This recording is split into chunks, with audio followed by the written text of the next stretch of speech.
എല്ലാവർക്കും നമസ്കാരം. ഞാൻ രാജീവ് മുല്ലശ്ശേരി. സിനിമാ കഫേയുടെ പുതിയൊരു എപ്പിസോഡിലേക്ക് നിങ്ങൾ എല്ലാവരെയും ഹൃദയം നിറഞ്ഞ് സ്വാഗതം ചെയ്യുന്നു.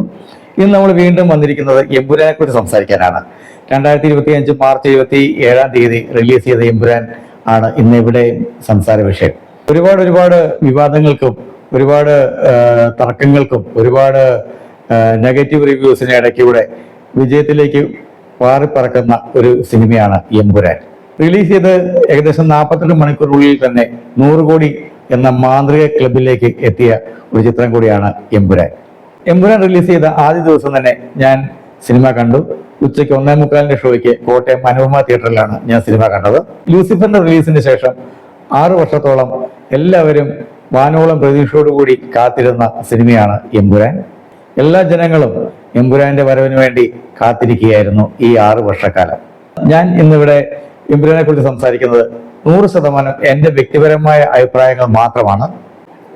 ഞാനെന്ന ചെറിയ പ്രേക്ഷകന്റെ പ്രതീക്ഷയുടെ 7 അയലത്ത് പോലും എമ്പുരാൻ എന്ന സിനിമ എത്തിയില്ല എന്ന കടുത്ത നിരാശയുടെ പുറത്താണ് ഞാൻ ഈ റിവ്യൂ ചെയ്യുന്നത്. അതുകൊണ്ട് തന്നെ എമ്പുരാനെ കുറിച്ച് എനിക്ക് പറയാൻ അധികവും നെഗറ്റീവ്സ് മാത്രമാണ്. ഒരുപാട് നെഗറ്റീവ് കാര്യങ്ങൾ എനിക്ക് സംസാരിക്കാനുള്ളത് കൊണ്ട് എമ്പുരാൻ എന്ന സിനിമയുടെ കടുത്ത ആരാധകരും പൃഥ്വിരാജിന്റെയും ലാലേട്ടന്റെയും ആരാധകരും ഈ റിവ്യൂ ഇവിടുന്ന് സ്കിപ്പ് ചെയ്ത് പോകുന്നത് നല്ലതായിരിക്കും എന്നെനിക്ക് തോന്നുന്നു. കാരണം അവർക്ക് മാനസികമായി ബുദ്ധിമുട്ടുണ്ടാക്കാവുന്ന കാര്യങ്ങളായിരിക്കാം ഞാൻ പറയാൻ പോകുന്നത്. അതുകൊണ്ട് തന്നെ അപേക്ഷയാണ്, അങ്ങനെയുള്ളവർ ഇത് ഇവിടുന്ന് തന്നെ സ്കിപ്പ് ചെയ്ത് പോവുക. ആദ്യം തന്നെ ഇതിന്റെ പ്രൊഡ്യൂസേഴ്സായ ഗോകുലം ഗോപാലൻ സാറിനോടും ആന്റണി പെരുമ്പാവൂർ സാറിനോടും അതുപോലെ ലൈക്ക പ്രൊഡക്ഷൻസിന്റെ സുഭാസ്കരൻ സാറിനോടും ഒരു കാര്യം ഞാൻ ചോദിച്ചുകൊണ്ട് തന്നെ തുടങ്ങട്ടെ. നിങ്ങളെ സംബന്ധിച്ച് എത്ര കോടി രൂപ മുടക്കിയും സിനിമകൾ ചെയ്യുവാൻ പ്രാപ്തരായ ആൾക്കാരാണ്. ഒരു സിനിമയെങ്കിലും ചെയ്യാൻ കഴിയും എന്നുള്ള പ്രതീക്ഷയിൽ ഊണിലും ഉറക്കത്തിലും സിനിമ എന്ന സ്വപ്നം കണ്ടു നടക്കുന്ന ഒരുപാട് കഴിവുറ്റ പ്രതിഭാശാലികളായ സംവിധായകരായ കൊതിക്കുന്ന ആളുകളുള്ള ഒരു നാടാണ് നമ്മുടേത്. ഇത്രയും ബിഗ് ബഡ്ജറ്റിൽ ഇതുപോലൊരു ചിത്രം ചെയ്യുന്നതിന് പകരം അങ്ങനെയുള്ള കുറച്ച് സംവിധായകരെങ്കിലും നിങ്ങൾ 2-3 കോടികൾക്ക് അല്ലെങ്കിൽ അതിലും താഴെ എമൗണ്ടിന് സിനിമ ചെയ്യാൻ തയ്യാറായ അവർക്ക് വേണ്ടി ഒരു ചിത്രം ചെയ്തിരുന്നെങ്കിൽ ഒരുപക്ഷെ നിങ്ങൾക്ക് ജീവിതകാലം മുഴുവൻ പുണ്യം കിട്ടിയേനെ. ഇത്രയും കോടികൾ മുടക്കിയ ഒരു സിനിമ ഈ രീതിയിലായിരുന്നോ പുറത്തേക്ക് എത്തേണ്ടത് എന്നുള്ള ഒരു വലിയ ചോദ്യം എൻ്റെ മനസ്സിൽ നിന്ന് ഉയരുകയാണ്. ലൂസിഫർ എന്ന ഒറ്റ സിനിമ കൊണ്ട് മാത്രം സംവിധായകൻ എന്നൊരു ബ്രാൻഡായി മാറിയ പൃഥ്വിരാജ് എന്ന ഒരു വലിയ സംവിധായകൻ ഇല്ലായിരുന്നെങ്കിൽ, അല്ലെങ്കിൽ ലാലേട്ടൻ എന്ന് പറയുന്നൊരു മഹാനടൻ ഈ സിനിമയിൽ ഇല്ലായിരുന്നെങ്കിൽ, ഇതൊരു ചെറിയ സംവിധായകന്റെ സിനിമയായിരുന്നെങ്കിൽ ഈ ചിത്രത്തിന് ഇത്രമാത്രം ഹൈപ്പും ഇത്രമാത്രം സപ്പോർട്ടും ജനങ്ങളുടെ ഭാഗത്തുനിന്നും ഉണ്ടാകുമായിരുന്നോ എന്ന് നിങ്ങൾ നെഞ്ചിൽ കൈവച്ച് ഒന്ന് ആലോചിച്ച് നോക്കൂ. ലോകം മുഴുവൻ വാഴ്ത്തുന്നുണ്ട് ഇതൊരു ഹൈ ക്ലാസ് സിനിമയാണ്, ഹോളിവുഡിനെ പോലും വെല്ലുന്ന രീതിയിലുള്ള ചിത്രമാണ് എന്ന് പറയുന്നുണ്ട്. ഞാനൊരു കാര്യം ചോദിക്കട്ടെ, സിനിമയുടെ ആദ്യ ഭാഗം മുതൽ അവസാനം വരെ കുറെ ബോംബ് സ്ഫോടനങ്ങളും പൊട്ടിത്തെറികളും വെടിവയ്പ്പുകളും അല്ലാതെ ഈ സിനിമയിൽ എന്താണുള്ളത്?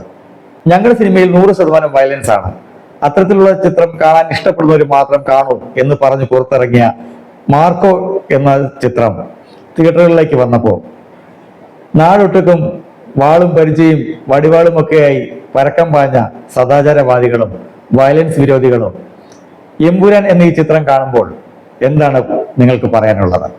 മാർക്കോയിൽ പച്ചയായി വയലൻസ് കാണിക്കുന്നുവെങ്കിൽ എമ്പുരാനിൽ എന്താണ് ചെയ്തിരിക്കുന്നത്? പഞ്ചസാരയും തേനും വയലൻസിന് മേളിൽ ചാലിച്ച് വളരെ വിദഗ്ധമായിട്ട് വയലൻസ് ജനങ്ങളിലേക്ക് എത്തിക്കുന്നു. അതല്ലേ എമ്പുരാൻ ചെയ്തിരിക്കുന്നത്? എത്ര കൊലകളാണ് എമ്പുരാനിലുള്ളത്? അവിടെ വയലൻസ് വിരോധികൾക്ക് ഒന്നും സംസാരിക്കാനില്ലേ? അതോ ലാലേട്ടന്റെ സിനിമ ആയതുകൊണ്ടോ പൃഥ്വിരാജിന്റെ സിനിമ ആയതുകൊണ്ടോ അല്ലെ ഇത്രയും വലിയൊരു ബാനറിൽ വന്ന സിനിമ ആയതുകൊണ്ട് മാത്രമാണോ എമ്പുരാന് വയലൻസ് ഇല്ല എന്ന് പറയുന്നത്? ആദ്യത്തെ അരമണിക്കൂർ ഒരു വലിയ കലാപമാണ് കാണിക്കുന്നത്. ആ കലാപത്തിൽ കാണിക്കുന്ന വയലൻസ് എത്രമാത്രം ഭീകരമാണ്. ഉണ്ടാവാം സ്ത്രീകൾക്ക് നേരെയുള്ള അതിക്രമങ്ങൾ, കുട്ടികൾക്ക് നേരെയുള്ള അതിക്രമങ്ങൾ, പൂർണ്ണ ഗർഭിണിയായ ഒരു സ്ത്രീയെ ബലാത്സംഗം ചെയ്യുന്ന സീനുകൾ, അതൊക്കെ വയലൻസിന്റെ ഭാഗമല്ലേ സർ? ചിത്രം മുമ്പോട്ട് പോകുമ്പോഴും വയലൻസിന്റെ ഒരു കൂടാരം തന്നെയല്ലേ എമ്പുരാൻ? ഇനി വയലൻസിൽ നിന്ന് നമുക്ക് സിനിമയിലേക്ക് വരാം. സഫാരി ചാനലിലെ സഞ്ചാരം പരിപാടി കാണുന്നത് പോലെ ലോകത്തിന്റെ പല ഭാഗങ്ങൾ ഇടവിട്ട് കാണിക്കുന്ന ലാഗിങ് സിനിമയുടെ ഏത് മികച്ച ക്വാളിറ്റിയാണ്. തുർക്കി, യമൻ, ഫ്രാൻസ്, അങ്ങനെ എത്രയെത്ര രാജ്യങ്ങളാണ് കാണിക്കുന്നത്. കണ്ടിരിക്കുന്നതിന് അറിയാൻ പറ്റുന്നില്ല ഇതെന്താണ് സംഭവിക്കുന്നത്, ഇത് എവിടെയാണ്, എന്താണ്, ഒന്നും അറിയുന്നില്ല. ആ രീതിയിലുള്ള പോക്കാണ് എമ്പുരാൻ മുമ്പോട്ട് കൊണ്ടുപോകുന്നത്. മിനിറ്റിന് എഴുതി കാണിക്കുന്ന വിവിധ ലൊക്കേഷനുകളുടെ പേരുകൾക്കപ്പുറം ആ ലൊക്കേഷൻ ഏതെങ്കിലും ഒരു പ്രേക്ഷകന്റെ മനസ്സിൽ തങ്ങി നിൽക്കുന്നുണ്ടോ? അത് സിനിമയെ എത്രമാത്രം ഗുണം ചെയ്യുന്നുണ്ട്. ആ ഓരോ ലൊക്കേഷനുകളും ലോകം മുഴുവൻ ഓടി നടന്ന് ഷൂട്ട് ചെയ്യുന്നതിനകത്ത് എന്ത് ഔചിത്യ ബോധമാണുള്ളത്. അത് ആ സിനിമയ്ക്ക് എത്രമാത്രം ഗുണം ചെയ്യുന്നുണ്ട് എന്ന് ചിന്തിച്ചിട്ടുണ്ടോ? ഒരു മലയാള സിനിമ കാണാൻ പോയിരുന്നിട്ട് നമ്മൾ കാണുന്നത് ഹിന്ദി സിനിമയാണോ, ഇംഗ്ലീഷ് സിനിമയാണോ, അതോ മലയാള സിനിമയാണോ എന്ന് തിരിച്ചറിയാനാവാത്ത രീതിയിൽ ഭാഷയുടെ കൂടുവിട്ട് കൂടുമാറ്റം തന്നെയാണ് എമ്പുരാനത്ത് കാണാനുള്ളത്. സ്ക്രീനിന്റെ ചുവട്ടിൽ എഴുതി കാണിക്കുന്ന സബ് ടൈറ്റിലുകൾ വായിച്ച് അർത്ഥം മനസ്സിലാക്കി സിനിമ ആസ്വദിച്ച് വരുമ്പോഴത്തേക്കും സിനിമയുടെ സീനുകൾ കടന്നു പോകുന്ന അവസ്ഥയാണ്. കടിച്ചാൽ പൊട്ടാത്ത ഇംഗ്ലീഷും കടുത്ത ഹിന്ദിയും മലയാളികളെ സംബന്ധിച്ച്, സാധാരണ മലയാളികളെ സംബന്ധിച്ച് എത്രമാത്രം അരോചകമുണ്ടാക്കുന്നുണ്ട് എന്നുള്ളത് അന്വേഷിച്ചാൽ അറിയാൻ പറ്റും. ലൂസിഫർ തലയിൽ ഒരു ഹാങ് ഓവറായി നിൽക്കുമ്പോഴാണ് എമ്പുരാൻ കാണാൻ പോയത്. നമ്മുടെ സ്വന്തം ലാലേട്ടനെ കാണാൻ, ലാലേട്ടന്റെ പെർഫോമൻസ് കാണാൻ. ലാലേട്ടന് എത്ര മണിക്കൂർ ആ സ്ക്രീനിലുണ്ട്, ലാലേട്ടന് എത്ര സ്ക്രീൻ സ്പേസ് നൽകിയിട്ടുണ്ട്. വളരെ തുച്ഛമായ സ്ക്രീൻ സ്പേസ് മാത്രമാണ് ആ മഹാനടന് എമ്പുരാനകത്തുള്ളത്. സാമ്പാറിനകത്ത് ഉരുളക്കിഴങ്ങ് കിടക്കുന്നത് പോലെ വളരെ അപൂർവമായി കാണിക്കുന്ന കേരള സീനുകൾ. അതുമാത്രമാണ് ഇത് ലൂസിഫറിന്റെ രണ്ടാം ഭാഗമാണ് എന്ന് പ്രേക്ഷകന് ഓർമ്മപ്പെടുത്തുന്ന ഒരേ ഒരു വസ്തുത. പ്രിയപ്പെട്ട മുരളീഗോപി സാർ, ഇതിന്റെ റൈറ്റർ, താങ്കൾ ഒരു ഔട്ട്ഡേറ്റഡ് റൈറ്ററാണ് എന്നാണ് എനിക്ക് തോന്നിയിട്ടുള്ളത്. ഇതിലെവിടെയാണ് കഥയുള്ളത്? എമ്പുരാൻ എന്ന സിനിമയിൽ എവിടെയാണ് ഒരു മനസ്സിൽ തങ്ങി നിൽക്കുന്ന കഥയുള്ളത്? സിനിമ ഇറങ്ങി 1-2 വർഷങ്ങൾക്ക് ശേഷം എമ്പുരാൻ എന്ന സിനിമയുടെ കഥ എന്താണെന്ന് ചോദിച്ചാൽ ആരുടെയെങ്കിലും മനസ്സിൽ ഓർത്തിരിക്കാൻ കഴിയുമോ? ലോഹിതദാസും ശ്രീനിവാസനും അങ്ങനെയുള്ള പ്രഗത്ഭരായ ആളുകളുടെ കഥകൾ ഇന്നും മനുഷ്യന്റെ മനസ്സിൽ ഓർത്തിരിക്കുന്നുണ്ടെങ്കിൽ ആ കഥയുടെ ശക്തിയാണ് നമുക്കവർ തുറന്നു തന്നത്. പക്ഷേ പ്രിയപ്പെട്ട മുരളീഗോപി സർ, താങ്കളുടെ ഈ സിനിമയിൽ ഓർത്തിരിക്കാൻ പറ്റുന്ന ഒരു മുഹൂർത്തം പോലും ഉണ്ടായിട്ടില്ല എന്നുള്ളത് വളരെ വേദനാജനകമാണ്. ഒരുപാട് ആളുകൾ കൊട്ടിഘോഷിക്കുന്നുണ്ട് ഡയറക്ടർ ബ്രില്യൻസ്, ഹോളിവുഡ് മോഡലിൽ ചെയ്ത സിനിമ. നമ്മുടെ മലയാളത്തിന്റെ മനസ്സറിയാത്ത ഒരു കഥയും കഥാപശ്ചാത്തലവും മാത്രമല്ലേ എമ്പുരാൻ എന്ന സിനിമയിൽ പൃഥ്വിരാജ് എന്ന സംവിധായകൻ എത്തിച്ചിരിക്കുന്നത്. ലൂസിഫർ കണ്ടിറങ്ങിയ സമയത്ത് ഖുറേഷി അബ്രാം എന്ന് പറഞ്ഞു തീർക്കുന്ന ആ വലിയ ക്യാരക്ടർ നമ്മുടെ മനസ്സിൽ നിറഞ്ഞു നിൽക്കുകയായിരുന്നു. ആ ക്യാരക്ടറിനെ ഇത്രയും വികലമാക്കിയ ഒരു സംവിധായകനായി പോയല്ലോ പൃഥ്വിരാജ് എന്ന് വിചാരിച്ച് എനിക്ക് സങ്കടം തോന്നുന്നു. കാരണം എമ്പുരാൻ കണ്ടിറങ്ങിയപ്പോൾ ഖുറേഷി അബ്രാം നമ്മുടെ മനസ്സിലില്ല. അയാൾ എവിടെയോ ഓടി മറിഞ്ഞിരിക്കുന്നു. അങ്ങനെ ഒരു ക്യാരക്ടർ സിനിമ കണ്ട് പുറത്തിറങ്ങുമ്പോൾ നമ്മുടെ മനസ്സിന്റെ കോണുകളിലെങ്ങും തങ്ങി നിൽക്കുന്നില്ല. 100% വികലമായ ഒരു തിരക്കഥയാണ് എമ്പുരാൻ്റേത് എന്ന് എനിക്ക് തോന്നുന്നു. ഒരു വൺ ടൈം വാച്ചിങ് മൂവി എന്നതിനപ്പുറം എമ്പുരാൻ എന്ന സിനിമ ഒരു മനുഷ്യന്റെയും ഏറ്റവും ഫേവറേറ്റ് സിനിമകളിൽ ഒന്നായി മാറാൻ ഒരു വഴിയുമില്ല. ഇത്രയധികം ഫണ്ട് മുടക്കാൻ നിർമ്മാതാക്കൾ ഉണ്ടെങ്കിൽ മിനിമം ക്വാളിറ്റിയുള്ള ഏത് സംവിധായകനും ചെയ്തു തീർക്കാവുന്ന ഒരു സിനിമയാണ് എമ്പുരാൻ. ലൂസിഫറിൽ പൃഥ്വിരാജിന്റെ ഡയറക്ടർ ബ്രില്യൻസ് നമ്മൾ കണ്ടതാണ്. രണ്ടാമത് അദ്ദേഹം ചെയ്ത ബ്രോഡാഡിയിലേക്ക് വന്നപ്പോൾ അദ്ദേഹത്തിന് നിലവാരം കുറഞ്ഞുപോയി എന്നൊരു തോന്നലുണ്ടായെങ്കിലും അത് എമ്പുരാനിൽ തീർക്കും എന്നുള്ള പ്രതീക്ഷയിലിരുന്ന നമ്മളെ വിഡ്ഢികളാക്കിക്കൊണ്ടാണ് എമ്പുരാൻ ഒരു ഡയറക്ടർ ബ്രില്യൻസും ഇല്ലാതെ പുറത്തേക്ക് എത്തിയിരിക്കുന്നത്. ഒരു തെലുങ്ക് സിനിമ കാണുന്ന പോലെ അല്ലെങ്കിൽ ഒരു കന്നഡ സിനിമ കാണുന്നത് പോലെ അതേ ലാഘത്തോടെ കാണാനാണെങ്കിൽ ഈ പറഞ്ഞ എമ്പുരാൻ ഒരു മികച്ച സിനിമ തന്നെയാണ്. കാലപ്പഴക്കം ചെന്ന സ്റ്റണ്ട് സീക്വൻസുകൾ, ഒരു പുതുമയും ആക്ഷൻ സീക്വൻസിലേക്ക് എത്തിക്കാൻ സ്റ്റണ്ട് വിഭാഗത്തിന് കഴിഞ്ഞിട്ടില്ല. മലയാളത്തിൽ എണ്ണം പറഞ്ഞ മികച്ച സംഗീതങ്ങൾ നൽകിയിട്ടുള്ള ദീപക് ദേവിന് ആ വിഭാഗത്തിൽ 100% പാളിച്ചയാണ് സംഭവിച്ചിരിക്കുന്നത്. ദീപക് ദേവ് ആരുടെയെങ്കിലും കയ്യിൽ നിന്ന് കൊട്ടേഷൻ വാങ്ങിച്ച് ഈ സിനിമയ്ക്ക് പാര പണിതാണോ എന്ന് പോലും തോന്നിപ്പോകുന്ന രീതിയിലുള്ള സംഗീതമാണ് എമ്പുരാനിൽ ദീപക് ദേവ് കൊടുത്തിരിക്കുന്നത്. ബാക്ക്ഗ്രൗണ്ട് സ്കോറിന്റെ കാര്യത്തിലും സ്ഥിതി ഒട്ടും വ്യത്യസ്തമല്ല. ലൂസിഫറിൽ നമ്മൾ കണ്ടതാണ്, എന്റെ പിള്ളേരെ തൊടുന്നോളാ വർമ്മ സാറേ, ഒരു വ്യത്യാസമുണ്ട്, നിന്റെ തന്തയല്ല എന്റെ തന്ത എന്നൊക്കെ പറയുന്ന മാസ് ഡയലോഗുകൾ കാത്തിരുന്ന പ്രേക്ഷകന് മുന്നിലേക്ക് ലാലേട്ടന്റെ തൊണ്ടയിൽ കടുന്നല് കുത്തിയ പോലെയുള്ള കുറച്ച് മാസ് ഡയലോഗുകളുമായിട്ടാണ് എമ്പുരാൻ എത്തിയിരിക്കുന്നത്. ലൂസിഫർ ഒരു മികച്ച സിനിമയായിരുന്നു, പക്ഷേ എമ്പുരാൻ ഒരു മികച്ച സിനിമയല്ല. തിരക്കഥയിലേക്ക് വന്നാൽ തന്റെ കുടുംബത്തെ ഇല്ലായ്മ ചെയ്തവരോട് പകരം വിട്ടാൻ വർഷങ്ങളായിട്ട് മനസ്സിൽ പക ഒളിപ്പിച്ച് കാത്തിരിക്കുന്ന സയ്യിദ് എന്ന പൃഥ്വിരാജിന്റെ ക്യാരക്ടർ.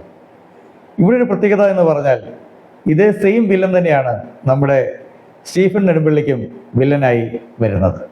ഈ രണ്ട് സംഭവങ്ങളുടെ കോർത്തിണക്കി ഒറ്റ വില്ലനിലേക്ക് എത്തിച്ച എഴുത്തുകാരൻ്റെ ഭാവന വളരെ മനോഹരമായിരിക്കുന്നു.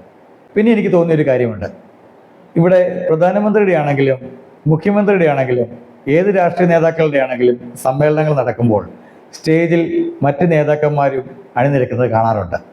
ലൂസിഫറിൽ ടൊവിനോ സംസാരിക്കുമ്പോഴും എമ്പുരാനിൽ മഞ്ജു വാര്യർ സംസാരിക്കുമ്പോഴും സ്റ്റേജ് കാലിയാണ്, അവർ മാത്രമാണ് സ്റ്റേജിലുള്ളത്.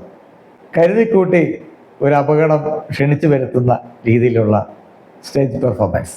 എന്തുകൊണ്ടാണ് പ്രമുഖരായ മറ്റ് നേതാക്കന്മാരെല്ലാം സദസ്സിലിരിക്കുകയും മഞ്ജു വാര്യർ അല്ലെങ്കിൽ ടൊവിനോ മാത്രം സ്റ്റേജിൽ നിൽക്കുകയും ചെയ്യുന്നത് എന്നുള്ളത് എനിക്ക് കൗതുകം ഉണ്ടാക്കിയ ഒരു കാര്യം തന്നെയാണ്. അതുപോലെ തന്നെ സിനിമയിലെ പ്രധാനപ്പെട്ട 2 സ്റ്റണ്ട് സീക്വൻസുകളിൽ തെലുങ്ക് സിനിമയിലൊക്കെ കാണുന്നത് പോലെ ഗുണ്ടകളെ ഗൺ പോയിന്റിൽ നിർത്തുകയും നമ്മുടെ നായകൻ ഇടിക്കാൻ വേണ്ടി മാത്രം അവരെ വിട്ടുകൊടുക്കുകയും ചെയ്യുന്ന ഒരു കാഴ്ച കൂടി നമ്മുടെ എമ്പുരാനത്ത് കാണാൻ കഴിയും.